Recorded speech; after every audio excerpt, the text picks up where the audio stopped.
मन कर तोहर के देखत रही, तू कुछ कहो या हम कुछ कही।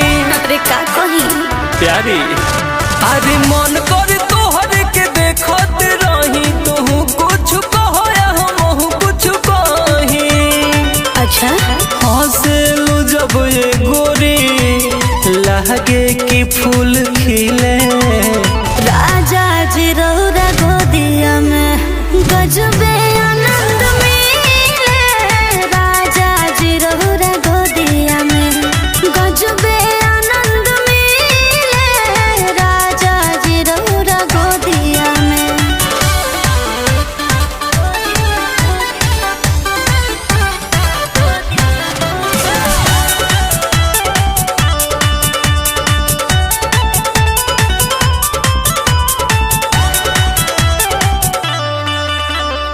अंगना में चांद बन के उतरल बाड़ुए गोरी। कहीं गो दिल रहे, उहो कली हलू चोरी। अच्छा बोलेला बोलिया लुभावन बलम, लागे बड़ी मन भावन बलम।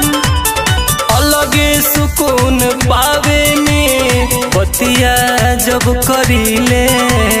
राजा जी रौरा गोदिया में गजबे आनंद मिले। राजा जी रौरा गोदिया में गजबे आनंद मिले। राजा जी रौरा गोदिया में।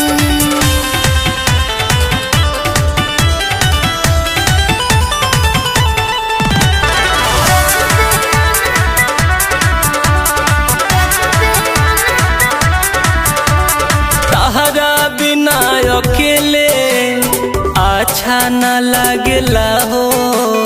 अमृत सोनू तोहरा पीछे भागेला हो। नजरिया तोहर कतिला ना बहो, ए दिल तोहरे प दीवाना बहो। तोहरे में ये करे जा, हरदम डूबल रह